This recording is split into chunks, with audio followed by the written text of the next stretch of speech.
আমাৰ লগত আছে এতিয়া Queen of Congo. First of all, welcome to India and Assam. Thank you very much for welcoming me. It's a And pleasure what to do be we here. say hello in your language? Mbote.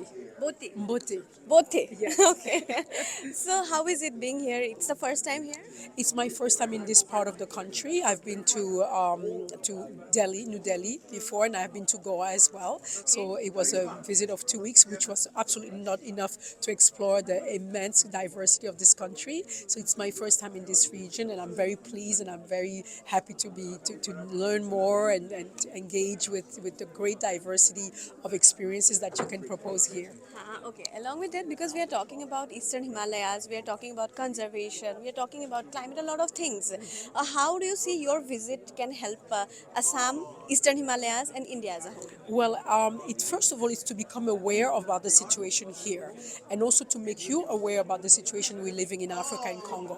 I think we are, as I mentioned in the conference, is that we are the majority of the population. Those groups are the majority of the population, but they also sit on some of the most important ecosystems that we need in order for us to keep this planet viable for us and for all other life forms. So it's important to see what you are doing here. It's important to learn what are your challenges and how you are tackling them. But also to see in what way we can contribute in helping you, and also see how you can help us, maintain and sustain our own ecosystem, because the Congo Basin is vital to the entire planet, and this system also here is vital to the planet. As we mentioned earlier, there are three systems. If any of these three system collapses, it's going to be really difficult for us to sustain life as we know it here. However, the importance that the Western world is putting into those three systems is not corresponding to the importance of those systems. You said about development, that you are not very much okay with this development thing, whatever it brings along. And just to tell you, just a few days ago here in Guwahati, there was an entire protest and revolution about not letting them cut a few trees in the name of making some flyovers. So somehow it is correlating. আমাৰ ইয়াতে যেটো হৈছিলে যে এটা প্ৰতিবাদ দেখা পোৱা গৈছিলে গছ কটাকলে. I am also telling in my language so that my people understand. গতিকে তেওঁ কৈছে যে উন্নয়নৰ নামত আসলতে ধ্বংস কৰি পেলাই উন্নয়ন কৰাটো তেওঁ কৰবাত সমৰ্থন নকৰে, আৰু কংগোত তেনেকুৱা নহয় বিশেষকৈ. So how do you see this, that people becoming emotional, people having some love for their own environment, their cultures, and not allowing development for the sake of development and distracting everything? Yes, I think we have to be honest. What does development actually mean? Development means westernization. That's what it means. It means live more like the Western world. More roads, more buildings, more textile, more of everything, more of production, industrial production. That's really what it means. So we have to just redefine what it means to us according to our culture, and make sure that the other class assets, like the trees, like the rivers, like the minerals, like the animals, are part of what we consider to be a class asset to protect and develop. So development for me has different meanings. So we need to decide for ourselves what it means to us. Does it mean that we need to have a 50-story building? Does it mean that we have to generate so much waste in textile, so much waste, plastic waste, to show that we are, because there is two sides to this kind of behaviors, to hoard, amass and hoard us resources to create all the things we want. There is a flip side to it that we seldomly considered, because imagine if Congo, for instance, was to become exactly like Europe tomorrow, the entire system would fail.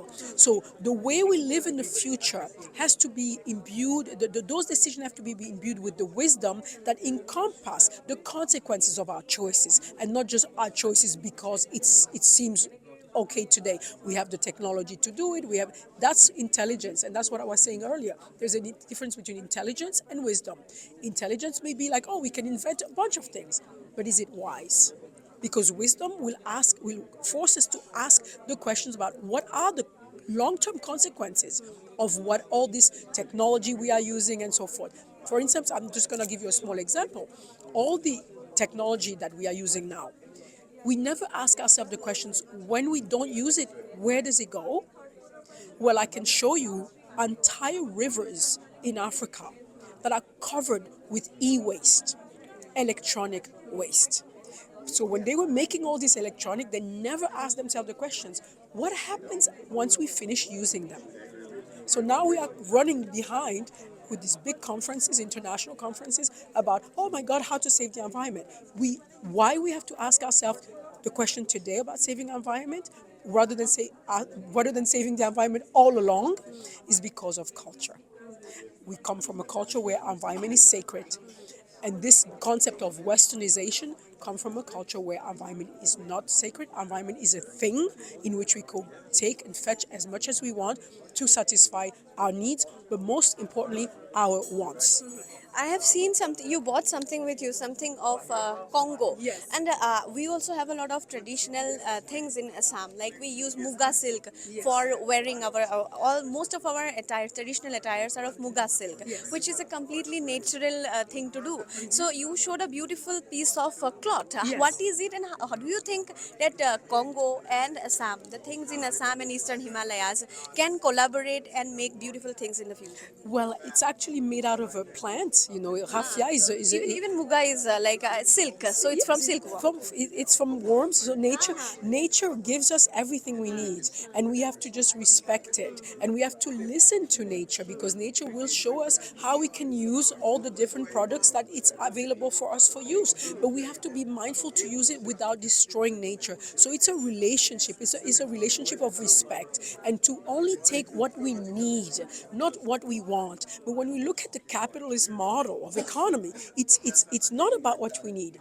It's about what we want. It's about creating, needs and creating wants, so that we can satisfy, all our wants, and then just inflate a market, inflate all our industrial practices, just for the sole purpose of making sure some few people gain capital. So can we expect in the coming days, can we expect a collaboration of Congo's traditions and Assam and Eastern Himalayas? It's my dream. It's my dream, and I go all over the world to really connect. Are you planning anything like that?